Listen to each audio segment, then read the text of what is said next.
Yeah, let's do it. Let's remove that. We don't need that anymore. What? Kevin Lyon's here? Yeah, I don't believe it. Somehow. Like through the middle of the ring, dude. Good. Yep. Good timing. Wonders I'm glad he never saw me. I was back cease. there. All right. Oh, I'll tell you what, it has been a comedy. Like I said, it's a Muppet show every week from technical difficulties, to running late. But hey, when the red light goes on, we're all here ready to go. Angelo, you look hyped up. I'm ready to go. I can tell.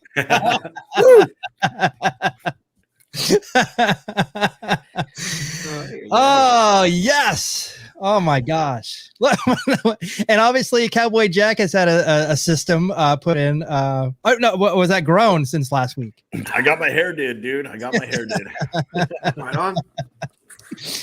I think those Housewives shows are really taking over your life. They are. They are for sure. And he wants me to be next for that. I'm like, Yeah. that's going to be me if I'm going to end up looking like that. More on the Housewives later, dude. Oh, no. Yes, we'll definitely be talking about that. By the way, I'll just there you go. There's Nice shirt. That's a really that's a nice beef That's shirt. old school. That's an old school one, yeah. Salt Lake Yeah. City beef. Yeah. I went to Toledo for you, Michael, because we just celebrated the 50th anniversary of the start of MASH. So I think it's going to be far wearing his mud hen stuff. So there you go. Awesome. I saw BJ Honeycutt and Hawkeye did a really great tweet together, and I saw the photo of them together. Yes, sir. Yeah, that was super cool. Thank you. Greg Hall is here. Hello. Your brother said hello. Yes, my brother Adam. Hello. Love that name. Guess who? Ed Brown is here. Bubble Pug's here. Man, we have so many our regulars. David, thank you for joining. Who else is in here? Where are we at? Yes, there's someone else in non-YouTube world. Yes. Well, yeah. Hey. Tell your friends, get them in here. We're gonna have a fun time. We're gonna be doing some craft beer drinking and some baseball reminiscing. It is another Tuesday night. This is the weekly Baseball Brew Crew podcast. We're a little bit country. We are a little bit lock and low, keeping baseball history alive, one craft beer at a time. Wherever you are watching us live today, give us a like and a follow. If you love beer with your baseball, please tell a friend. Some housekeeping before we start. Let me do this right here. Punch it over here. We want to give a shout out to all of our Patreon supporters for their incredible support. These are the people that hopped on and believed in our craft beer and baseball experience. Let me do this right here. Our banners. Booyah. There you go. There's all the good people. So if you would like to be a Patreon supporter, go to patreon.com/beerbaseball. We appreciate all of your support. You can become a Patreon member for as low as $5 a month. We super appreciate all your support. Here's a lineup card for today. Let's do it. In the leadoff spot is our VP of Content Development here at the Baseball Brew Crew. It is Angelo Trinidad. Welcome. Boys, welcome to Tuesday, best night of the week. And I'm excited to be here with you guys and to talk about some baseball and drink some craft beer together. How about that? I love it. Beer, baseball, and brothers. Yes. Thank you so much. Let's go to our field correspondent and senior research analyst at the Baseball Brew Crew. It is Kevin Lyon, on time by 30 seconds. By 30 seconds. I was home from him. I'm about to get ready and then boom, get in here. Because you got to be pumped up and ready for another Tuesday. Awesome. We're so glad that you're here. And hitting third is the Goodwill Ambassador and the Sultan of Swig. It is Cowboy Jack Durango. So crack your beers, everyone. Don't forget my son to drink, everyone. I drink them warm, drink them cold. I drink them when they're old, till the cowboy is drunk. Sleep with one eye open, gripping your pillow tight. Baseball and brew Tuesday night. Crack them beers. We're the Baseball Brew Crew. Let him hear it. Yes. Yes. Woo! Let's rock and roll tonight, boys. This Lady Gaga. Wow. Low. Lady Gaga. If Lady Gaga had a dream that she was more talented than me, she needs to wake up and apologize. All right. That was awesome. Also, Jack. apologies to Cowboy Jack's neighbors, which No, they should be thanking You're welcome. You're the welcome. No, here's songbird why- of this generation. This is why you Or need to that- apologize, because people are going to be bum rushing Cowboy Jack's home. They're going to hear the voice and know that's a song of the generation. It's going to be a riot at Jack's doorstep. Jack, that was on another level tonight. that was amazing. Like usually you're like at a right here. That was like off the charts. That was easily 11. Easily. Thank you. Michael beat me to that joke. I was like, I'm ready to do the 11 joke. Of course, you already got me.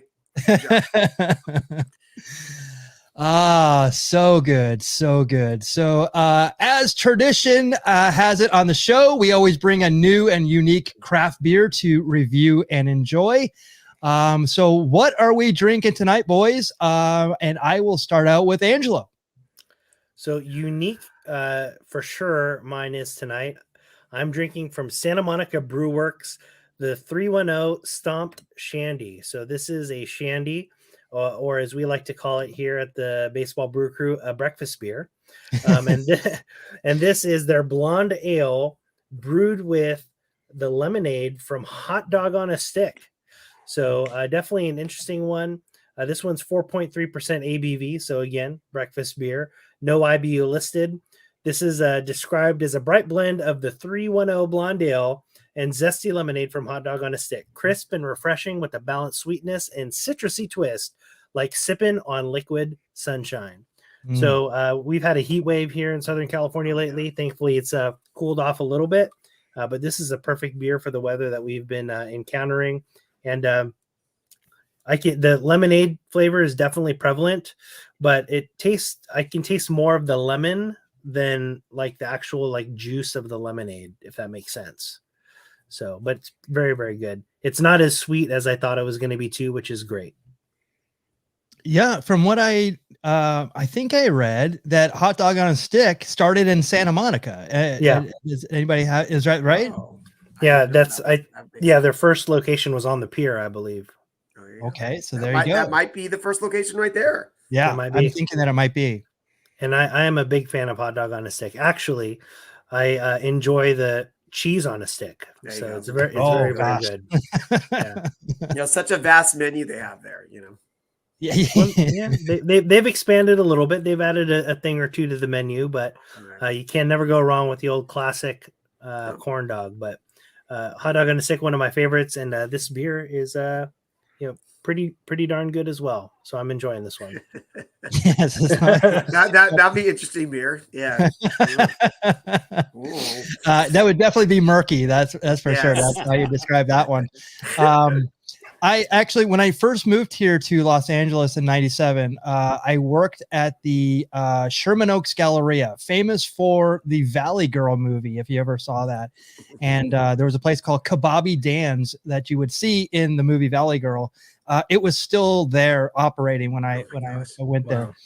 And they actually had a hot dog on a stick in there.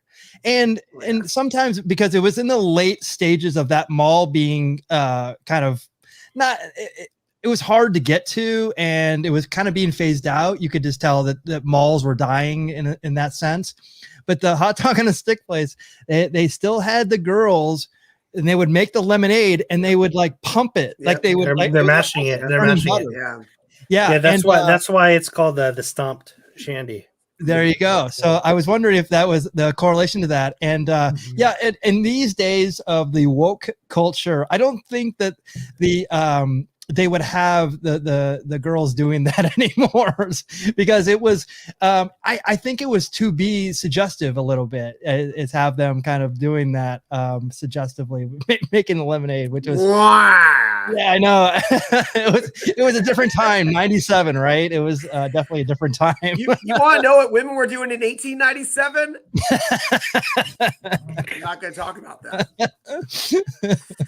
We can ask one of your 111 children. And one of them is in the chat. He just turned 102 a couple days ago. Awesome. That's awesome. This is a good one. I was really happy to see this. Next, Kevin, this is an amazing one. Can't wait to hear about this. About to rock. Fire! I just had to do that. Sorry. I saw this, which is interesting because I had an AC/DC beer before. Mm-hmm. I think, and it was an IPA, and this is by a completely different brewery. It's called For Those About to Rock. And it's interesting here. For Those About to Rock, you see it says ale, but then when I read the description, it reads like a lager. Everything says it's a lager, which I thought was interesting. Right. So it's a 5.9%. It's a cold fermented for the cool, crisp, refreshing flavor you'd expect from a sessionable Australian lager. And I'm like, that says it's an ale. But hey, who's counting? By combining traditional Australian brewing methods with native Aussie hops and cane sugar, the brewers have developed a highly drinkable beer that is true to its heritage with a clean, citrusy hop profile, a subtle malty sweetness, and a bright straw color. And this is pretty freaking tasty. Oh, nice. awesome. And I never even heard of this brewery. They're actually called Great South Bay Brewery, and they're Bayshore, New York, which I believe is part of Long Island. But hey, they got this deal. And, so that's pretty good for them to get a deal like that because, they're obviously I'm finding in California. So, this is good stuff. And obviously, I wish I had the Metallica beer for you today, Jack. It would have matched you appropriately for the song, but instead we get another mega power of the rock and roll world. You'll have to find the Lady Gaga beer next time. Or next time I'll bring on the Lady Gaga rosé. There you go. I was trying to think also, like we've on the Hoppy Hour, we had the Rush beer. We've also had the Deftones. Who else have we had? I don't know. There's also the Sublime beer. I don't know if anybody's had one of those. I believe we have the Sublime, right? And the Metallica one is one I haven't seen. Right. Iron Maiden. Iron Maiden I had. Yes, I had. Oh, you had the Iron Maiden one? Yes, sir. Yeah, on the tribute to my friend Matt. That's right. I don't think we've had. There's one called Pumpkin Drublick that's out there that I never tried. Right. That's for like that's like definitely that, like I think it's called No Effects and some other. I don't know if it's just for No Effects. I think that's who it's seen for. There's probably others out there we're forgetting. Oh, very very long time ago, I had an MXPX beer. Oh my God! That was I haven't heard that name in forever. Yeah, is it called Dick Magnet? Because I would hope it is. Oh God! Well, what's the name of it? It was it was a really great IPA. Hopefully Mel enjoyed it because I know Mel loves the MXPX. Yeah, and so I gave her like the shirt. It came with a shirt and a glass and everything. Well, I love the rock and roll beers. Nicely done. Cowboy Jack, this is your beer for tonight. Yeah, man. Have you guys ever heard of Front Porch Brewing? Actually, I just had a Front Porch Brewing on Sunday. I was out watching some football, and one of my friends, her sister brought beer from. I didn't realize they're from Arizona, but I saw Front Porch. I had it was a gingerbread stout. Wow. It was a pretty tasty gingerbread stout, 7.82, so it was good. Well, so I saw this today. I'm like, hey, all right. Good job, Jack. So Front Porch Brewing is they founded in Northern Phoenix because a lot of the brewery scene is downtown, and it's a heck of a drive to get down there. So if you want to go down there, and you're taking a big risk, so they service Northern Phoenix. This is called the All Right American IPA. It's a 6.7 ABV. It is an American IPA hopped with Eldorado Citra and Mosaic hops, which brings a balanced citrus flavor and a smooth bitterness. And another cool thing about Front Porch Brewing Company is they work really closely with the National Alliance for Mental Illness to help out. So fundraisers, proceeds. I mean, so it's just great group of people. If you're in Arizona, Northern Phoenix, stop by and you'll definitely thank me. Nice, nicely done. I had never heard of this brewery, and I'm really curious about, because I feel like Arizona doesn't have like for instance, like in California, there's definitely a type of beer that you can usually find down here. That Kevin and I, we know that if we go to the places that we like to go to a lot, we'll always find a certain kind of beer. I feel like still Arizona still doesn't have a clear kind of beer scene or a beer that they kind of like. It becomes an Arizona beer. Right. Yeah. No, it doesn't have like the like that underground following where like certain cuisines across the country, like right. You go to New York and you get a garbage plate, or you go get a Dodger dog. You know what I mean? Like, so yeah, we really haven't, because back in SoCal it's a lot of West Coast hazies, a lot of hazies. Yeah. Out here, yeah. Out here, the hazies aren't as popular, so you can't always count on getting a hazy out here. Yeah, I always think that what's the one from Four Peaks, the Kilt Lifter? That's the one I always feel like is kind of like the beer that people would go to. And actually, like the people in Arizona that had like the Ballast Point Sculpin or Sculpin, they hate them. It's like awful. They're like, oh, this is too bitter, or too much flavor. Part of it might be the weather. You know what I mean? It's so hot that time. Like or in the summer. Like Jack was right now, 104. No, I think it only got up to like 98 today. Ooh. Oh. Okay, Jack? All right, so I'll make sure you're okay. But that might be part of it too. You want something a little more refreshing and light if you're going to be outside in 115-degree weather. I mean, I don't know for sure, but one thing I like, Jack, is that we're definitely learning. There's a lot of breweries in the Phoenix area, and you've got to love the pun. I always love a good beer pun. No, man, Front Porch, what a cool name, what a cool logo, and I'm going on an interesting Arizona only beer trip, and we're finding some really cool ones, man. Absolutely. And there's also like a big beer event coming up. I think it's in October in Arizona. And I saw like the pictures for it, and all the breweries that I saw like in the pictures, like we knew of. And it's like, cool. We've kind of reviewed before. I'll have to share that. That's awesome. I'll have to call my probation officer, see if I can get out of the house. Get him to be the designated driver for you. Yeah. Good call. So my beer is from an old favorite of ours, Beechwood Brewing. 2 straight weeks, Michael. You had Beechwood last week. It is, and I think that. Do I have another one too? I think I might even have another one. It's like a collaboration that I'll probably have next week. This is always a good one, and so it doesn't get any hoppier than this. This is the Double Gator from Beechwood Brewing. This is amazing. So they actually have an IPA called the Amalgamator. I think that's what you say. Oh, yeah. I've had and so this is their double version of that. Are you ready for this? Get these measurements. 9.6 ABV and 100 plus IBUs. Oh, jeez. What? Whoa. And it drinks pretty smooth. I was actually surprised. It's not overwhelming. It's made with Mosaic, Warrior, and Columbus and Amarillo hops, and it is actually it's not overwhelming by any stretch of the imagination. It's just a little bit. It's like you can smell it. It has that pungent alcohol smell to it, but and the hops are really, really robust, but it's not overwhelming at all. I was actually really surprised. So if you're an IPA drinker, it's a little bit heavier on that side. If you're not an IPA drinker at all, this one you probably throw up. Angelo, that's one we don't call a breakfast beer. You got to wait for brunch for that beer. Yep. Yes. That might be a night beer. This might be a go home beer for you. And the ones that come in a dark bottle, those are the ones that are just that'll put you in your casket. Well, remember, it's funny. This is a stronger one. The one I had last week is the one I had last week. Was like the truth was double. That was like 8.7 and like 90 IBUs. And Michael's like, "Oh yeah, Kevin, I'll just show you." See, I didn't think it was going to be that high in alcohol, and I looked at it, I'm like 9.6. Where did I? And I had to look on the can a little bit more, and this right there. Actually, I was like, "Whoa!"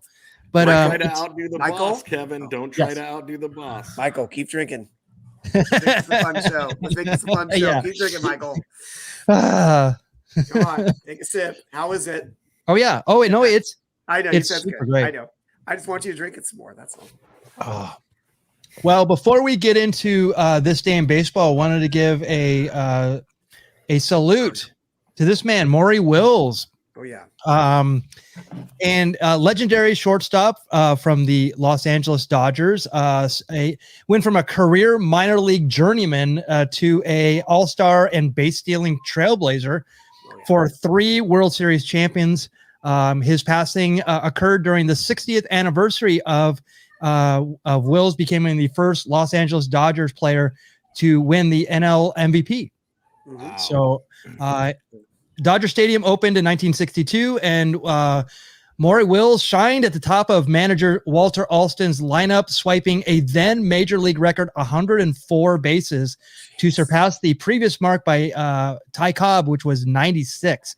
That was on the 1915 Detroit Tigers. So super base stealing.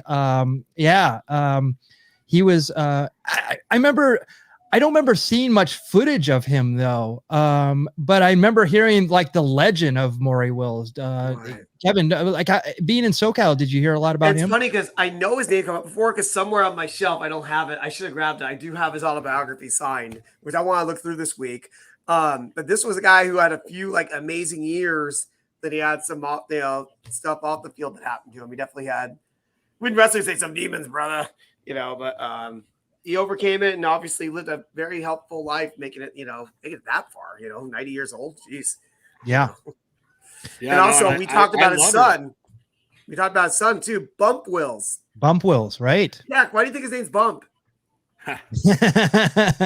He played baseball around 1979, 1980. So he actually would have came up pretty young too, because Maury started in I think the late 50s or so. Maybe early. Yeah. Well, this is 62. So he was only like 3-4 years into his career. So Bump would have been young. Yeah, I was. I knew. Go ahead, Jack. You had something to say? Yeah, I was just gonna say, man, I love Maury's TV show. It's super entertaining too. So Maury, rest in power, King. Rest in power. Too soon. No. Just in time. Just in time. Yeah, perfect. Spot on time. Yes. I actually know his son, Bump Wills, he had a very famous error card in the 1979 series. He played for the Rangers, but it said Blue Jays. Yeah. And it was like, oh my God, we got to get the error card. That's going to be worth so much money. And it was just like one of those kid things. But people love the error card. That was like a big thing, the famous one, the Billy Ripken. That's right. I'm not going to say what's on it, but it says F-face. But then part of the charm of that card was getting the different variations of it. Like some had it blacked out, some have it scribbled out. There's different variations of it and trying to collect it, which is probably actually worth more now than the actual one that says F-face. That's actually true. That's actually true. So salute to Maury Wills. Yeah. Maury. And Cowboy Jack, I was going to propose to make him our subject of hazy history on Sunday. Sure. All right, we'll do it. I'll let you know what time later, but be later on in the afternoon on Sunday. Perfect. All right, so we'll look forward for that. Yeah, yes, the Rangers version is $3. The Blue Jays, $1, of course. Oh, not in 1983. 3X, baby. Get that PSA in. Yeah, right. All right, so let's do it. This is This Day in Baseball History for September 20th. So September 20th, there was actually 3 no-hitters. So one in 1902, one in 1907, one in 1908. So in 1902, the White Sox first no-hitter in franchise history is tossed by Jim Callahan when he defeats the Tigers 2-0. The right-handed utility player called Nixie by his teammates will accumulate 99 victories on the mound, but will pitch in only 8 of his 13 seasons in the major league. Wow, that's amazing. I forgot they called him Nipsey. Nixie. Oh, I thought it was Nipsey Hussle. Yeah, I was getting excited. Dude. I mean, also Russell. Russell well too. When you say Nixie, I thought you jumped ahead to Nick Maddox. I'm like, that would make sense if Nick Maddox is named Nicky. Well, at Exposition Park in Pittsburgh, Nick Maddox, not called Nixie by his teammates, no hits the Dodgers 2-1. At the age of 20 and 10 months, the Pirate pitcher becomes the youngest pitcher and second rookie to throw a no-hitter. And in 1908, this is interesting how this happened. So you have to stay a little tuned into this one.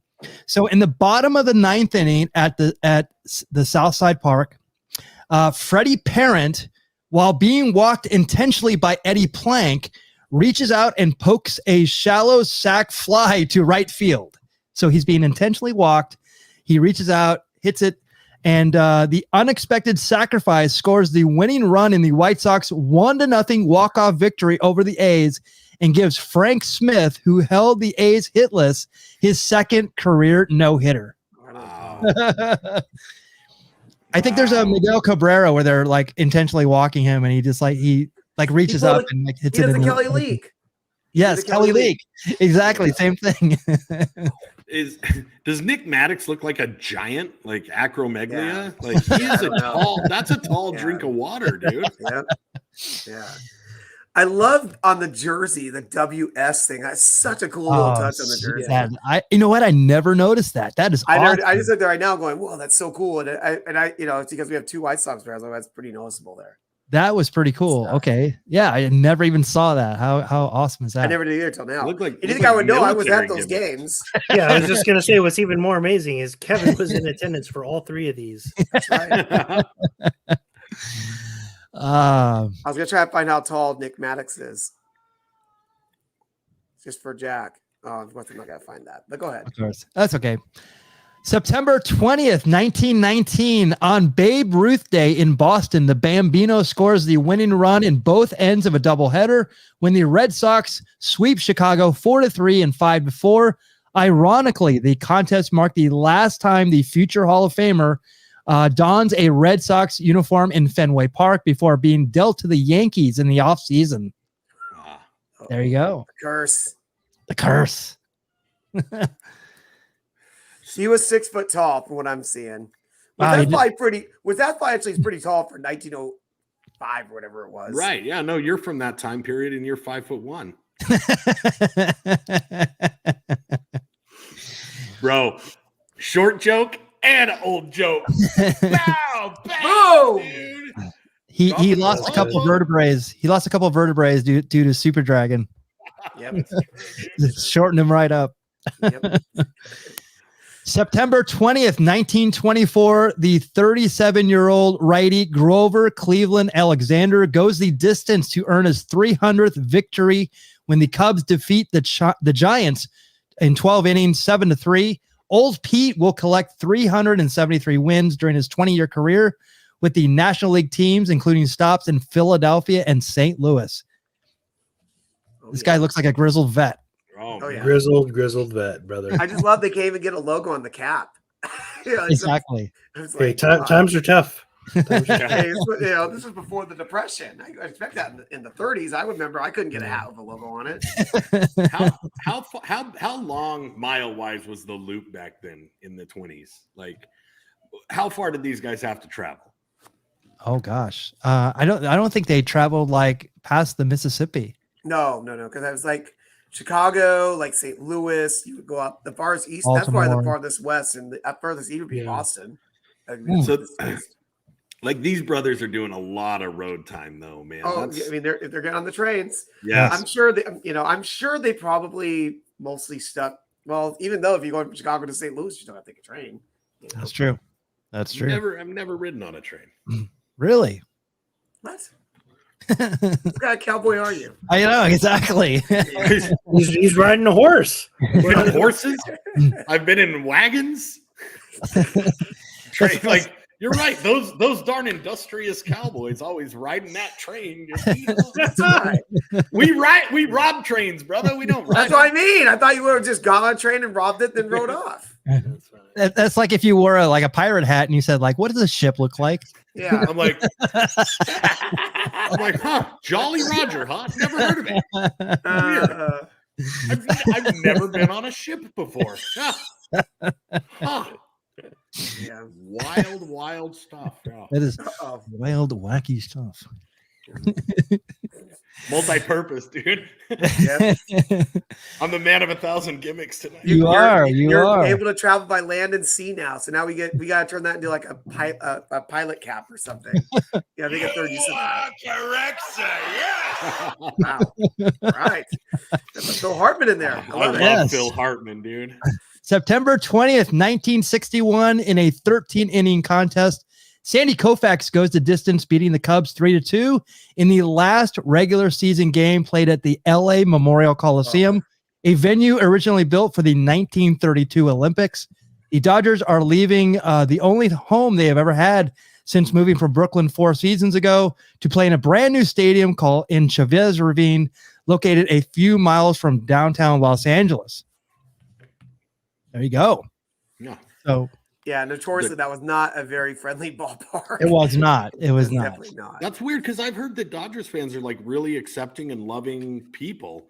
You know, like it's summer of love anytime you go to a Dodgers game, right? That's true. And that's why there was no problem with them just taking over the Chavez Ravine area and just, everyone was openly and willing to leave the area in order for them to build the stadium. Dude, the Chavez Ravine sounds like where the greasers have a hot rod race against the preppies, dude. Like a chicken who's going to fly off the Chavez Ravine, dude. Thank you. Wasn't that the Flamingo Kid, Michael Mondragon? Yes, I believe it was. All right, there you go. I believe it was.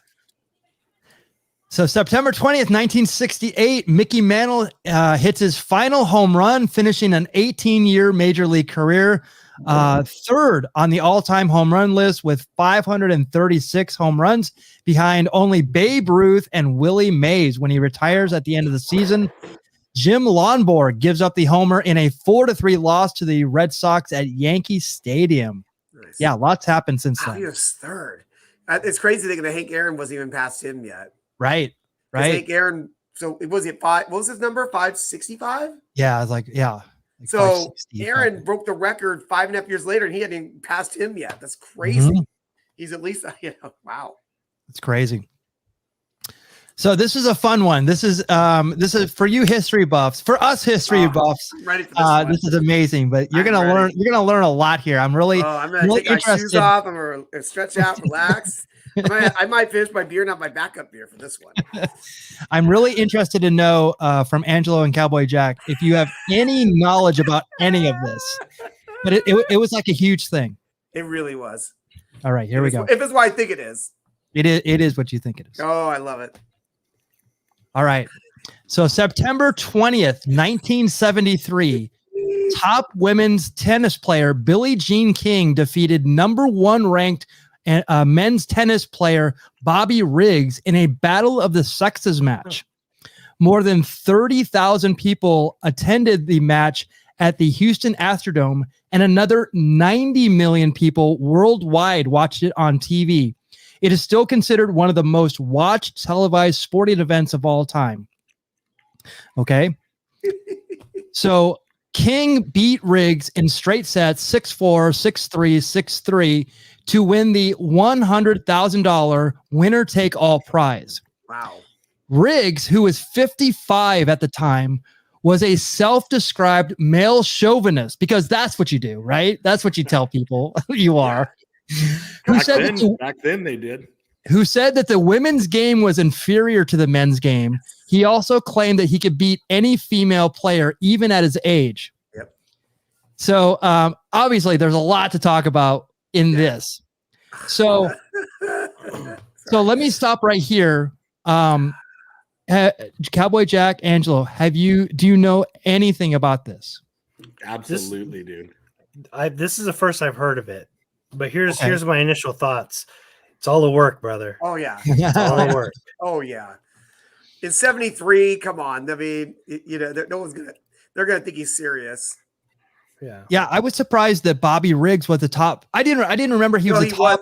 Not anymore, but in the past he was. He was a really good player. He wasn't a top player in 1973. He was a former number one, but yeah, he was Job Boy Riggs in that picture. Yes. Yeah, for sure. And I remember at the time, like, I'm just like, why is this guy like, why is he so steadfast? But yeah, there is a total work thing. I mean, like, look at George Foreman here in this picture. Something you're going to ask them who it was to see if they could have guessed it. Oh, yes. I don't would you have guessed that? That's George Foreman holding the trophy over there? You really want to know that's George Foreman? Yeah, I would have. I mean, minus the hair versus being bald. That's definitely this would have been, I believe, when he was champion of the world. Oh wow! It was right on that time frame. I'd have to do the research because he knocked out Frazier right around this time. Okay. I'm sure if Ed's in the chat, he'll let me know if I know the exact date. The down goes Frazier. That's goes Frazier. They were definitely counting their duffel bags of money in the locker room together. Yeah, for sure. Yeah. For sure. Well, that's what's hilarious. It says like winner takes all. That's such a work. Come on. Yeah. And I guess that Riggs had another match with a woman and beat her. So and then Billie Jean King actually said I won't do it. Then I'm sure it was a whole buildup for sure. Right. But I thought it was really interesting. At the time, it was like a huge thing, right? Yeah. So it was huge. Billie Jean King is a feminist icon, bro. Yes, and this was a big movement for women at the time. And I remember growing up with this. This was like a really big deal for women at the time. And there was actually a movie, I think it was in 2017 about this. And was it a documentary or was it like a dramatic retelling? I don't remember. I don't remember which one it is. I had to be reminded of it because every time I looked for these pictures on Getty, I saw like the movie pictures. Okay. And so it was like I think Stephen Carell plays Riggs, I believe. Wow. I'm gonna have to check that out. Yeah, it's a movie called Battle of the Sexes. Yeah. Steve Carell plays Bobby Riggs, and Emma Stone plays Billie Jean King. Yeah. So also Sarah Silverman is in it. I need to watch that. Yeah. Elizabeth Shue, there you go, is in this. Bill Pullman, the president of the United States of America, Bill Pullman is in this. Today is our Independence Day, dude. Yeah. Yeah. Exactly. I'm just looking like, this is so funny because I like Sunday night I was having trouble sleeping and I was looking at Billie Jean King t-shirts. Like I was like, man, that'd be a cool shirt to have if Billie Jean King had merch.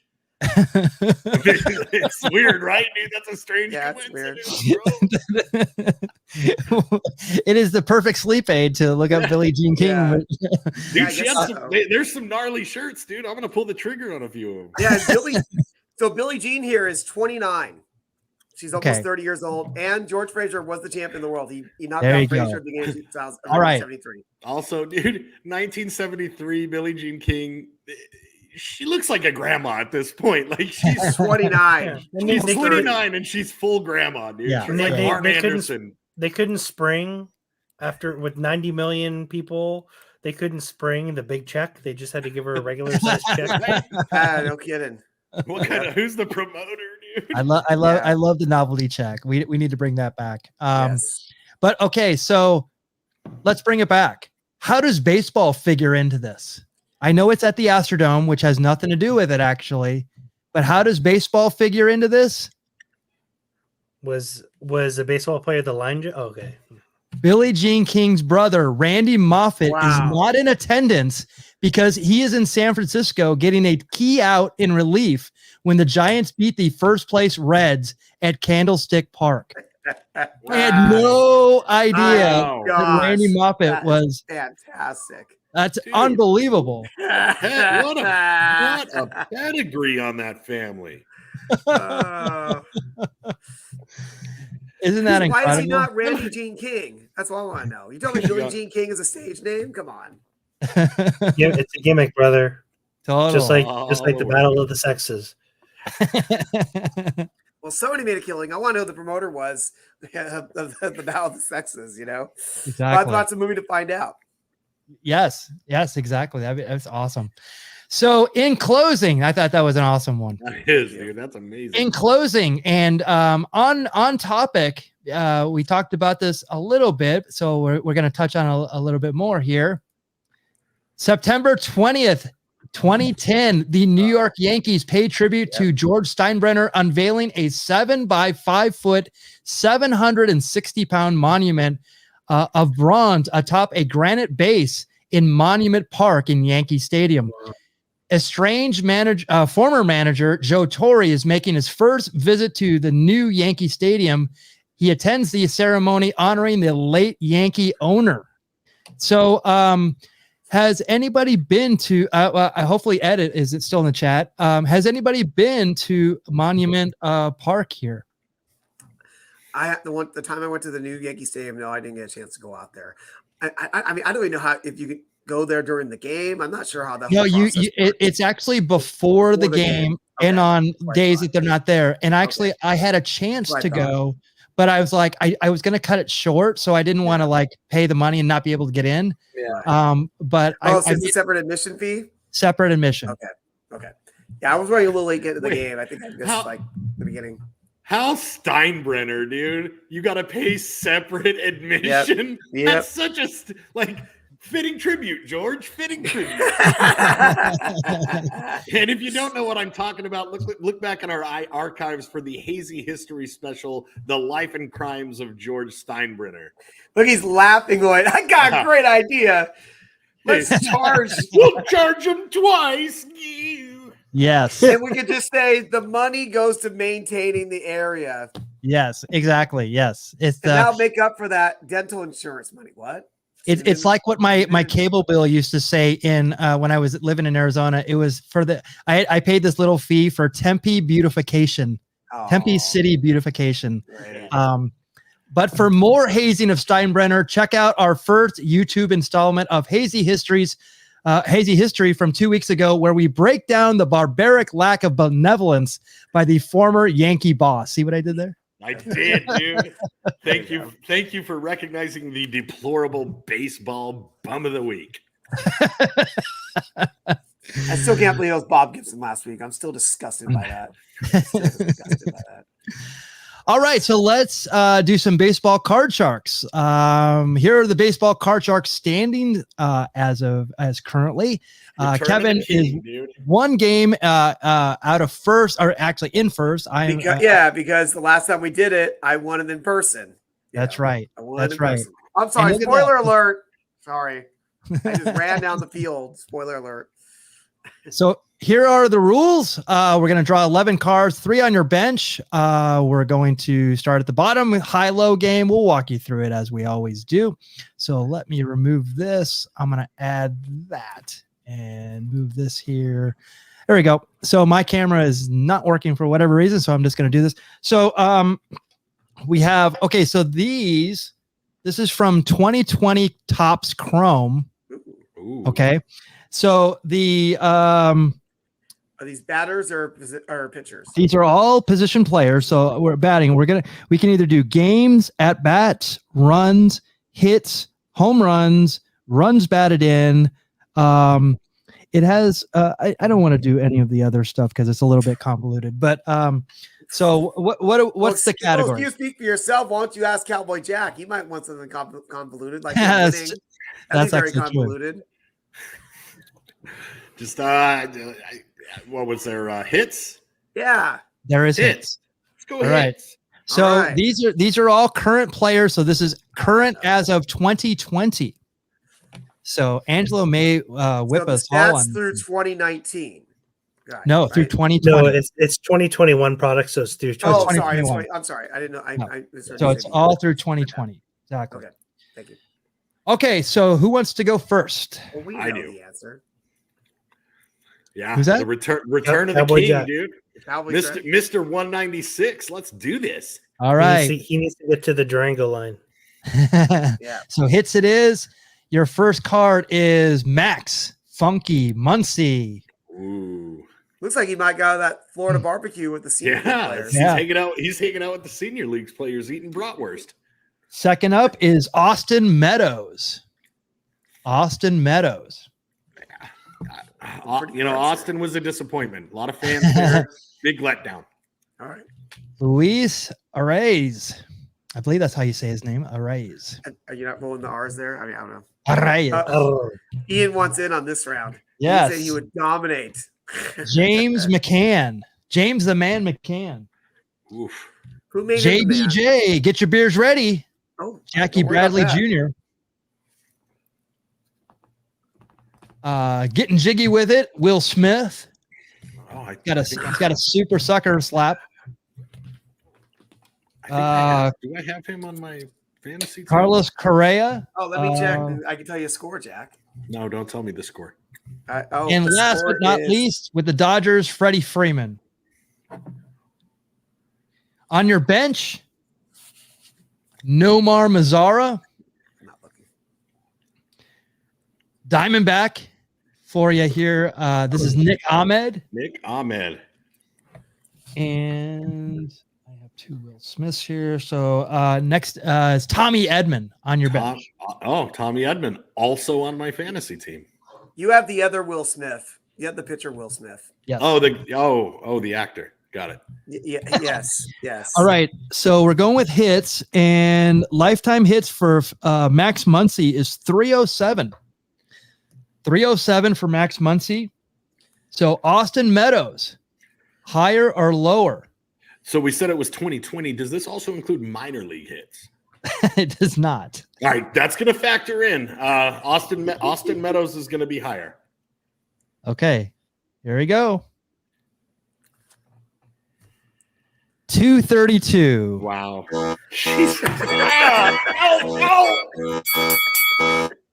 You broke my board. The bell. Because the buzzer rolled over and hit the bell. Nicely done. Yeah, nicely done. We're trying to keep to an hour, and Jack is definitely helping that cause. All right, who's up next? All right, let's go. All right. You probably remember this little dude. Oh, ain't he cute? Where's that buzzer? Well, because he's yes, he has one you don't hear. Yeah.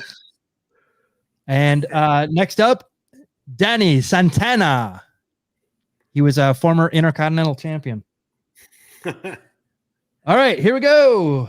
Actually, Altuve is going to have a lot of hits. So, and he does 1,610. 1610 for Altuve. Danny Santana, higher or lower?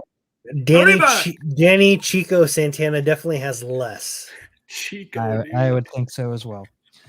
More than I expected, 422. That's more than I expected too. Yeah, I thought that I didn't think that he would have more than Muncy. Yeah, totally. Look at that Abraham Lincoln beard. You know, you got come on. I can get 422 out of that. That was a deep Jesse the Body Ventura Chico, reference. yeah. Hey, are you aware that Tito Santana played professional football? For the Chiefs. No, he played in the Mexican Football League, the MFL. One of the old Jesse jokes. I forgot he actually did play. I didn't know if he was professional, but I knew he played in college. I think he might. Yeah, I don't know if he played. He might play. You know, half the wrestlers said they played in the NFL didn't. So at least 90%. Who am I kidding? So Luis Arias, higher or lower than 422? I'll go lower. I'll go lower than 422. Yeah, I think he is, but he's 145. But a great hitter. I mean, I love having him. I have him on 2 fantasy teams. He kills for me. All right.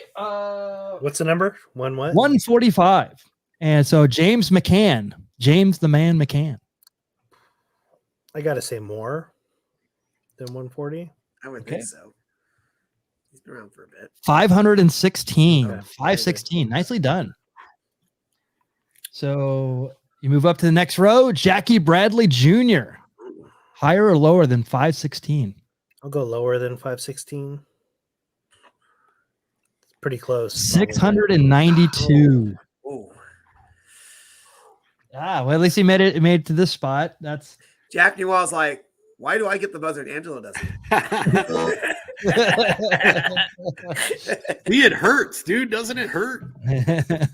Doesn't really bother me that much. It's when Jack gets buzz, it makes me. That might be the winner though. That's a coveted spot now. So yeah, heck of a run. So Kevin, Angelo's is this 1921 tops? I got it. It's 1921 tops. I got this. All right, what you got me? So Starling Marte. All right, here for the Miami Marlins. Reese Hoskins. Oh, jeez, that one right away. I'm like, that's a tough one right away.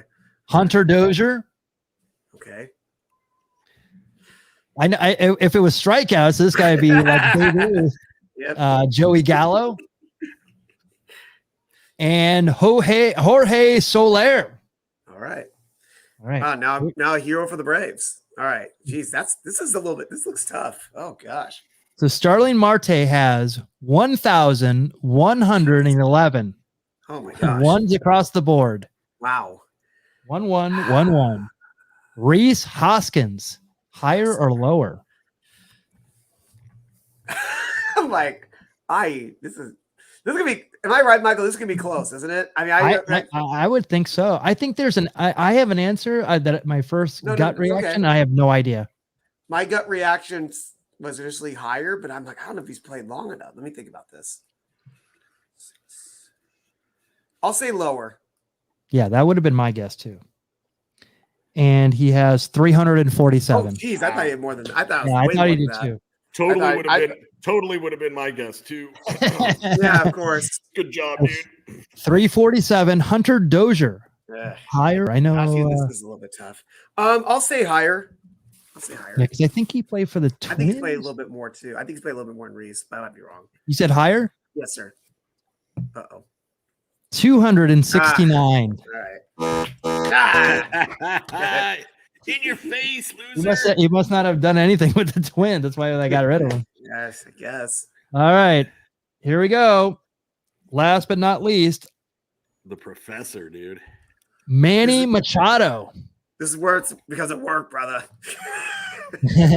Javi Baez.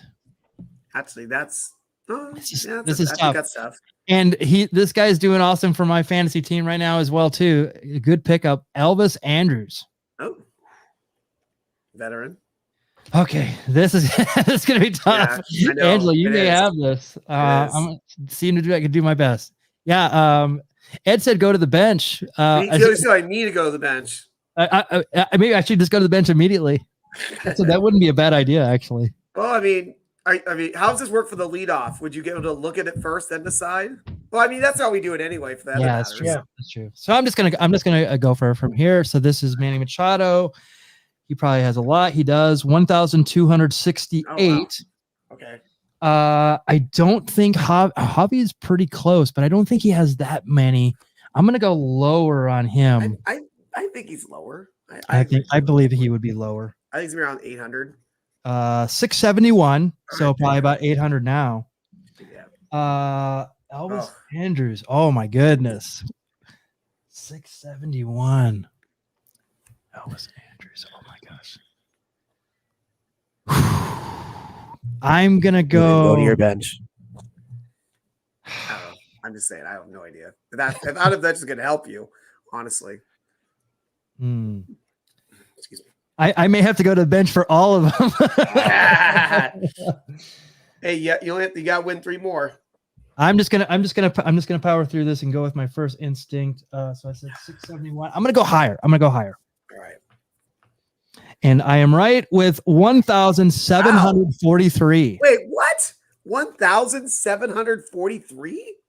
Yes. Wow. That's he had 743. Had a lot of great years in Texas. Yeah. He's been around that long. Wow. Good job. Yeah. Well, that makes your job a lot easier. For sure. Gallo, definitely less. Do you think he has 1,700 strikeouts? Let's see if it doesn't have strikeouts here. But it does have 316 hits. Right. 316 for Joey Gallo. What? For the win. What? So Soler, I'll go higher. Higher. I don't know on this one. 439. Woo! Greg Hall popped me with this comment right now. Yep. Yeah, that's very good. Yeah, exactly. Yeah, very good. Will Smith, definitely lower, although I bet he has a lot more than probably a lot more now. But I'll definitely say lower. Yeah. Right here he has 76. Yeah, he's got a little 76. Correa, definitely higher. All those years that all those guys were getting those free hits. Yep. So definitly higher. Michael, this is called the bat flip by Michael here. He's like, he's already won. He's just got power through this board. 626. Right? 626. Yes. Yes, sir. And Freddie Freeman, definitely more. Definitely more. 1,524. Wow, dude. Wow. Yep. Hey, baby, que paso? I thought I was. You can't do your own only sound effects, vato, Michael. baby. What is this? I can't. What a worker, You can. brother. You have the soundboard, so you can. Should I have done this? No, because you won. No, you won. You won. Oh. You get to ring the bell. Well, then I can do it. Yeah. Yes. Well done. Let him dude. hear it.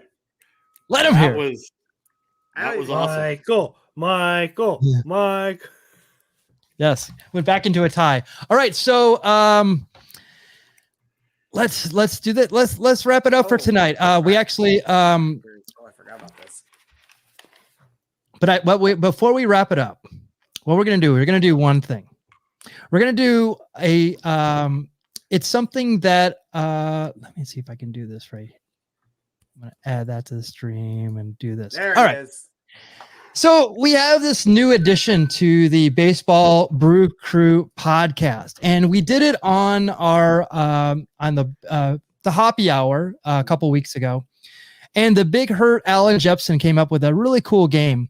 And what we're gonna do is, and here's Alan and Daniel. They went to they're big Seattle Mariners fans. They actually went to a really awesome game. I think it was against the Braves. It was the day after we did the Hoppy Hour. It's been last Sunday. Would that be the 9th? Yeah, it was. I think it was an awesome game. Like they won it. I think it was Suarez hit a home run or something in the bottom of the 9th to win it. Right, and right. Actually, like I think the Braves came back to take the lead in the 9th, and then they walked it off in the 9th. It was an awesome game. Mariners are dangerous. I mean, I don't know if they're gonna make. I don't know what the standings are, but they could be a dangerous team for the playoffs. Yeah. Yes. Thank you, Bobo Pug. Yes. Thank you, Ian. We appreciate it. We appreciate all your support. Okay. So he came up with this really awesome game. And basically what it is we pick one subject and then we kind of go back and forth or around, whatever the case may be. And we have one thing, related to the topic. Okay, so it goes in a circle. We have to name something quickly under that topic, and if you're the beer batter and you don't come up with anything, you got to drink. All right. So here is the topic that we're going to come up with. Right? Is the chat ready too? Oh, we're going to chat can be ready too. So we're going to start with Seattle Mariners. So off the top of your head, whatever Seattle Mariners you have, let's hear it. So Cowboy Jack, we're going to start with you. Go. What do you got? Seattle Mariners. Randy Johnson. Good Randy job. Johnson. Angelo. The kid. There you go. Griffey. Kevin. Oh, you're Jay Buhner. And I'll go with Gaylord Perry. Yes. All right. Back to you, Jack. There. Go for it. Oh, Seattle Mariners, huh? Who's on your fantasy team? Let's Seattle Mariners. Let's go Jose Canseco.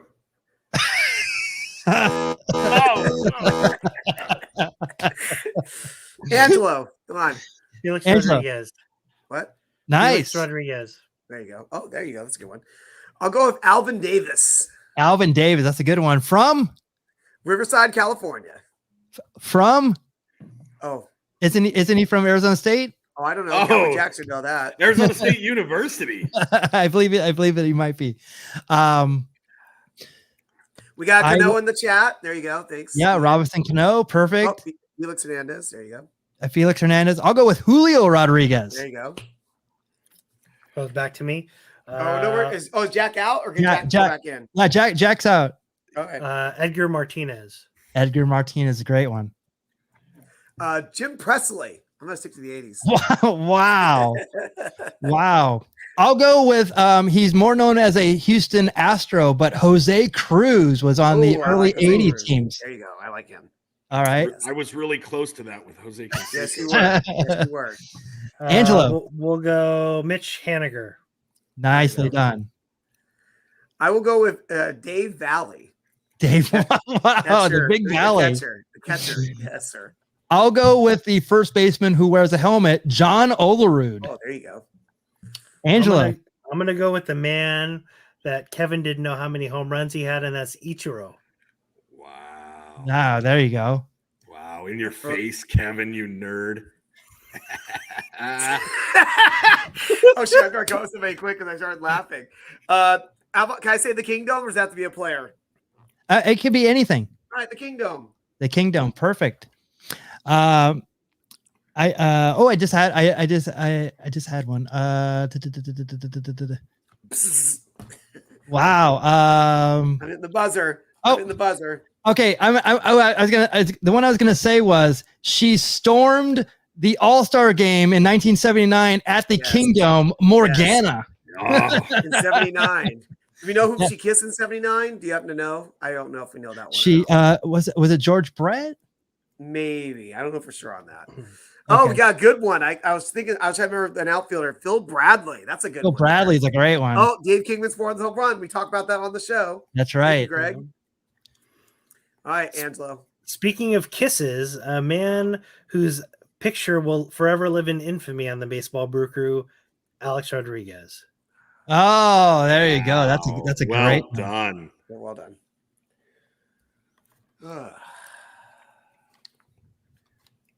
Kev, it's on you. Oh, sorry. Kyle Seager. Oh my God, it's my turn. Sorry. Whoa, you're into that backup beer. Okay. Makes sense. Cal Raleigh. I'm not sure if it's still this or not, but is it a T-Mobile Park now? It is T-Mobile Park right now. Okay, there you go. Angelo, you skipped over him, so I'll go next. How about the player who the street is named after, Edgar Martinez? I said Edgar Martinez. Did already. You? Yeah. Oh, job boy. I obviously didn't hear you say it then. All right. So we'll go in the vein of T-Mobile Park. Let's go Safeco Field. Oh, that's a good one too. Okay, so number 60. If Ed's still in here. Oh my goodness. No kidding. That's awesome. I saw that they were actually having special baseballs just for this because they wanted to make sure there was the ball. They were switching out the balls. Make sure that Zach guy gets the ball, right? Yeah. Zach Campbell. That's awesome. Well, that's a good place to end right there. Aaron Judge's 60th home run. This was beer batter. I think it's a lot of fun. Wow. We should definitely kind of cultivate that. I think it's a lot of fun. Yeah, fun game. Yeah, and then we'll maybe we can make it like a little timer to kind of think about it all. Yeah, Michael took a lot of time there for one of them. I did. I was trying to formulate how to say it eloquently, but it is what it is. But that's a fun game. We can finish out with. I'll declare Angelo the winner of the beer batter then. Yes, Angelo, you are the beer batter this week. That means you can go get $1. That means you get half off a beer for the next 15 minutes. Let's go. Where, but that's usually the gimmick. Oh, maybe we should also have the roll out the barrel for this there you segment as well. There you go.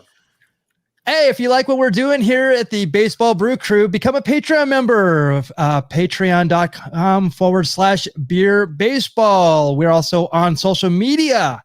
So check us out on Twitter, Facebook, Instagram, YouTube, Twitch, and TikTok. And guys, plug your shows for this weekend and coming up. All right, I'll go first as mine is tomorrow at 7 p.m.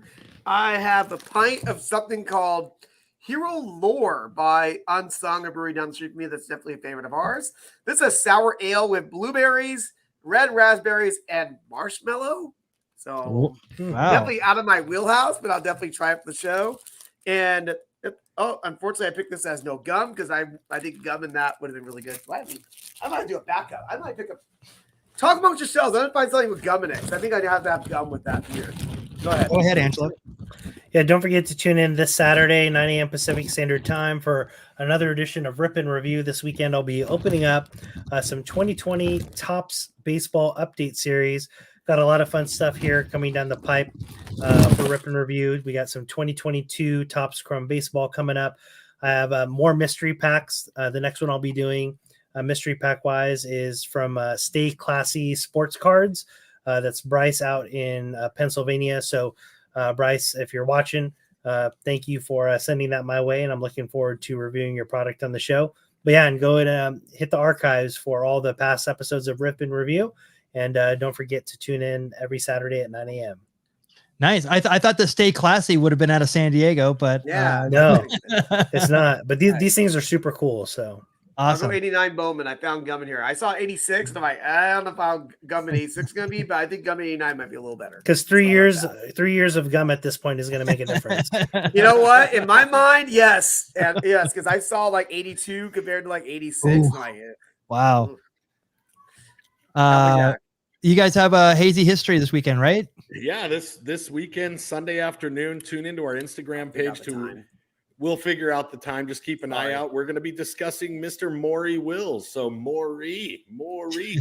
Also, I just want to give a quick plug to your shirt, Michael Mondragon, inspired by my love of Real Housewives Salt Lake City.